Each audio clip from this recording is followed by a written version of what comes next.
13 दिसंबर 2001, तारीख याद है ना आपको? इसी दिन संसद में आतंकी हमला हुआ था। हमारे 9 वीर जवान शहीद हो गए थे। 22 साल बाद एक बार फिर लोकतंत्र के मंदिर की सुरक्षा में भारी चूक हुई है। तो नौजवान दर्शक दीर्घा से अंदर गए थे, वहां से छलांग लगाकर हॉल में कूदे, हंगामा करने लगे। इनके पास हथियार तो नहीं थे, मगर कलर स्मोक जरूर था। थोड़ी देर में ही संसद में पीला धुआं छोड़ दिया, अफरा तफरी मच गई। लेकिन कुछ सांसदों ने आरोपियों को पकड़ लिया, पिटाई भी की, पुलिस के हवाले कर दिया। इस दौरान संसद के बाहर एक लड़की ने भी हंगामा किया, पुलिस ने उसे भी गिरफ्तार कर लिया। आज पूरे दिन संसद की सुरक्षा में लापरवाही का मुद्दा उठना भी चाहिए। आरोपियों को सख्त से सख्त सजा मिलनी चाहिए, क्योंकि देश की सुरक्षा से खिलवाड़ करने की इजाजत किसी को नहीं होनी चाहिए। लेकिन सवाल यह भी है कि ये नौजवान लड़के लड़कियां आखिर संसद में हंगामा करने गए क्यों? इनका मकसद क्या था? इस तरह संसद में घुसकर बवाल करने की वजह क्या थी? पब्लिक इंटरेस्ट में संसद कांड की पूरी स्टोरी। सभा की कार्यवाही 2 बजे तक स्थगित की जाती है।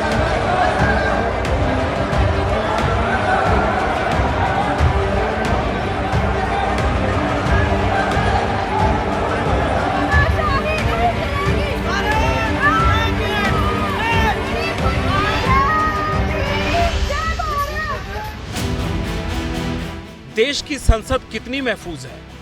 संसद भवन में सुरक्षा के कैसे बंदोबस्त हैं? इन तस्वीरों ने ऐसे तमाम दावों की पोल खोलकर रख दी। 2 युवकों ने संसद के अंदर हंगामा किया। उसी वक्त एक युवती और युवक ने संसद के बाहर नारेबाजी और प्रदर्शन करके सनसनी फैला दी।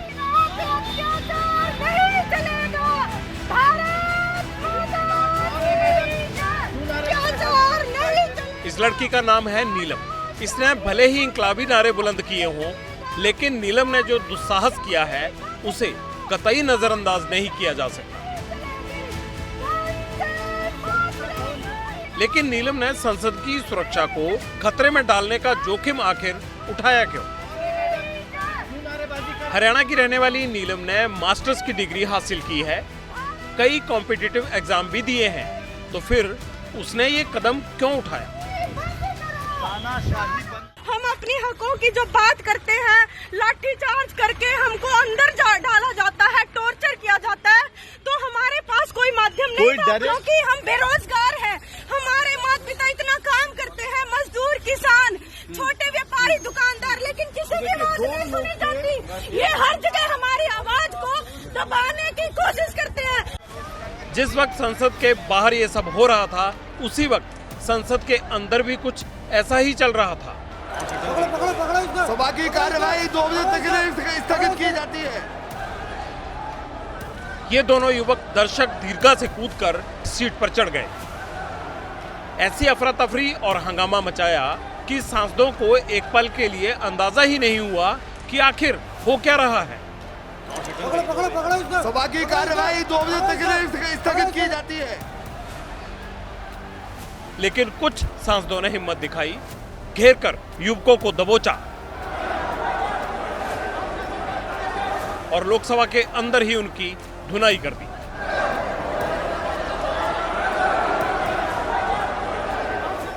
धड़ाम जैसी आवाज आई पीछे, तो हमको लगा कि कोई गिर गया, किसी का पैर रपट गया या किसी ने धकेल दिया। तो जैसे ही उसकी तरफ ध्यान किया, देखा तो एक ऊपर से और कूदा।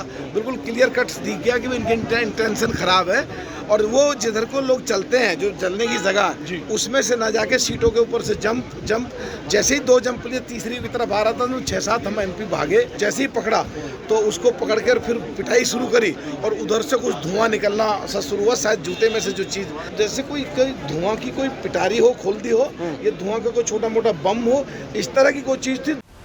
लोकसभा में घुसे 2 युवकों के नाम सागर शर्मा और मनोरंजन है।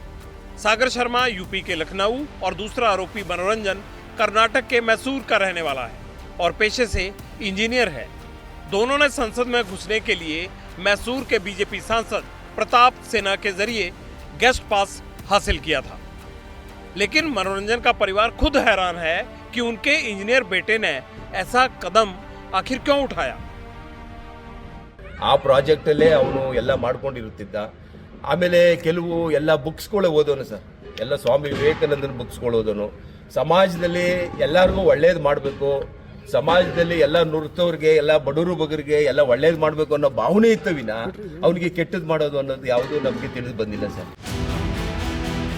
संसद के बाहर हंगामा और अफरा तफरी के एक और आरोपी का नाम अमोल शिंदे है, जो नीलम के साथ संसद के बाहर पकड़ा गया। अमोल महाराष्ट्र के लातूर से दिल्ली आया था।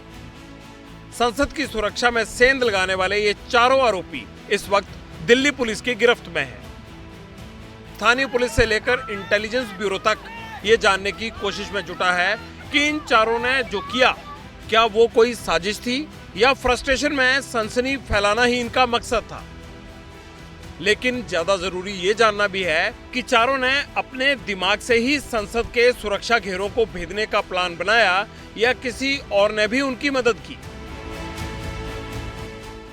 एफएसएल की टीम, दिल्ली पुलिस की टीम लगातार अब सैंपल कलेक्ट कर रही है। ये स्पॉट 1 की तस्वीरें आप देख रहे हैं। 2 जगह क्राइम सीन जो है उन्हें चिन्हित कर दिया गया है। दूसरी तरफ येलो कलर का वो जो धुआं छोड़ते हुए हमें तस्वीर नजर आई थी, बाहर भी और अंदर भी संसद भवन के, वो यहां से कलेक्ट की गई है। तमाम पहलुओं पर अब जांच की जा रही है बड़ी बारीकी से कि आखिर ऐसा क्या पदार्थ वो हो सकता है, क्या वो जहरीला पदार्थ भी हो सकता है, क्या कुछ मकसद हो सकता है और कैसे उन 2 विजिटर्स की एंट्री अंदर होती है। धुआं छोड़ने वाली चीज लेकर कोई संसद भवन में प्रवेश कैसे कर गया, बड़ा सवाल है ये। कल को कोई कुछ भी लेकर जा सकता है। संसद की सिक्योरिटी ब्रीच करने के इन सभी आरोपियों से दिल्ली पुलिस की पूछताछ चल रही है। दिल्ली के संसद मार्ग थाने में एफआईआर भी दर्ज हो गई है। चारों आरोपी मनोरंजन, नीलम, अमोल और सागर शर्मा पढ़े लिखे हैं। पकड़े जाते वक्त इन आरोपियों ने कहा था कि उनका संबंध किसी संगठन या विचारधारा से नहीं है। चारों एजुकेशन, और यानी हम ये कहते हैं कि अच्छी हायर एजुकेशन लिए हुए हैं, लेकिन ये सभी गरीब परिवारों से हैं। तो क्या पढ़ाई लिखाई के बावजूद बेरोजगारी की समस्या से ये नाराज थे और इसी के चलते क्या इन्होंने संसद में घुसकर हंगामा करने जैसा खतरनाक कदम उठाया। संसद के बाहर प्रदर्शन करने के आरोप में पकड़ी गई नीलम का परिवार हरियाणा के जींद में रहता है। नीलम के परिवार का भी ये कहना है कि पीएचडी के बावजूद नौकरी ना मिलने से नीलम काफी पहले से नाराज चल रही थी। यानी यहां मुद्दा बेरोजगारी का निकल आया।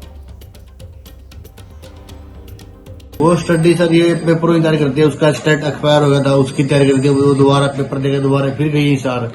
BA, MA, BEd, STET, CTET, MA, MPhil, NET qualified है उसका सर। कोई बात नहीं चलाई और बेरोजगारी का उसका हिसाब था। बहुत मेरी लड़की तंग थी, इतनी पढ़ाई लिखाई टूके पढ़ने लिखाई पढ़ाई।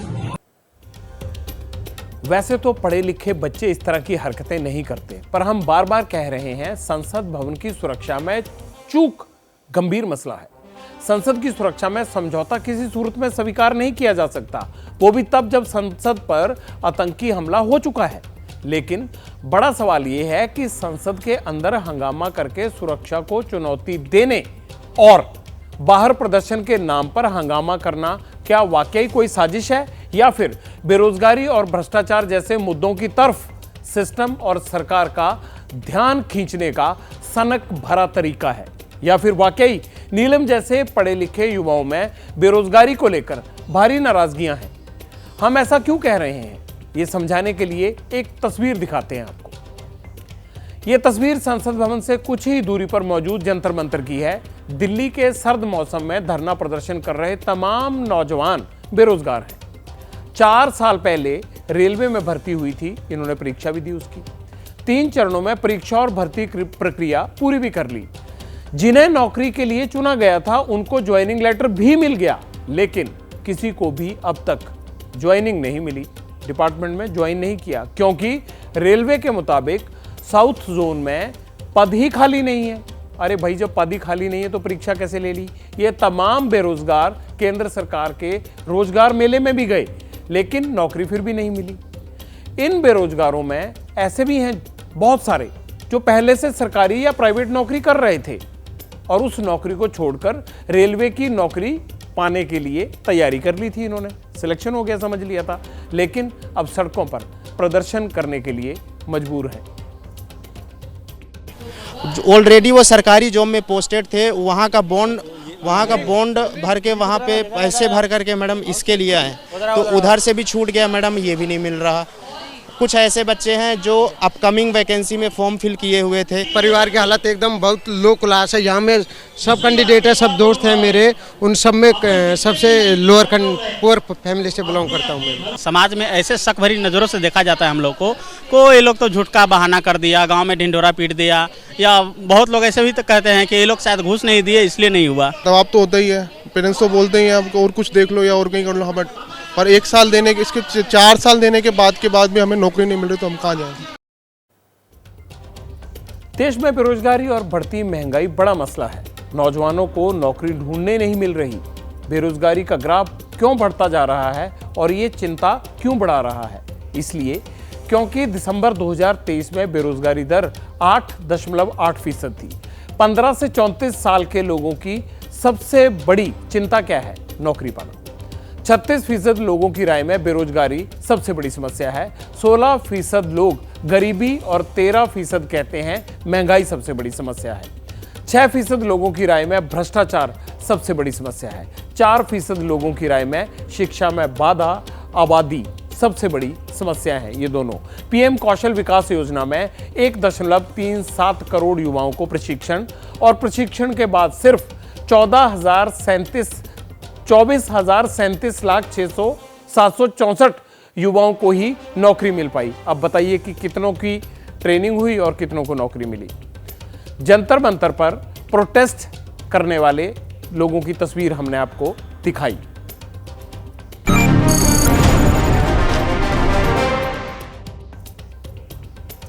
ये तस्वीरें हम लगातार आपको इसलिए दिखा रहे हैं, ये तकलीफ और दर्द आपको इसलिए बता रहे हैं क्योंकि हमारे देश में यही तरीका है। विरोध करिए और कानून के दायरे में रहकर बात रखिए।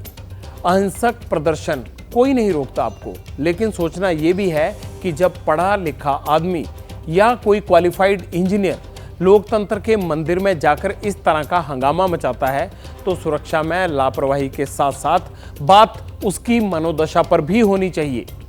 जो हरकत इन चारों ने की, कानून उसकी सजा इन्हें देगा और देनी भी चाहिए, और इसलिए भी देना बनता है ताकि आगे से कोई ऐसी हिमाकत ना कर पाए। लेकिन सवाल ये भी है कि इतने पढ़े लिखे लड़के लड़कियां आखिर कानून को इस कदर हाथ में लेने का फैसला क्यों लेने लगे, कैसे लेने लगे और क्यों ले लिया इन्होंने? जरा सोचिए। हम सबको इस पर सोचना है और संसद में सुरक्षा को और पुख्ता करने के लिए क्या इंतजाम होने चाहिए, इस पर भी गौर करने की जरूरत है। और ये जिम्मेदारी सरकार और उसके बड़े अफसरों की है। जैसे ही घड़ी का काटा दोपहर 2:30 पे आए, बबीता जी का दिल सास बहू साजिश के लिए मचल जाए। और ये है इनकी बहू, पूरे दिन ऑफिस की टेंशन हो जाए गॉन जब ये करें अपना फेवरेट शो फ्री टाइम पे ऑन। इनकी तरह आप भी देखिए अपना फेवरेट शो अपने टाइम पर और डाउनलोड कीजिए एबीपी लाइव ऐप अपने स्मार्ट टीवी पर।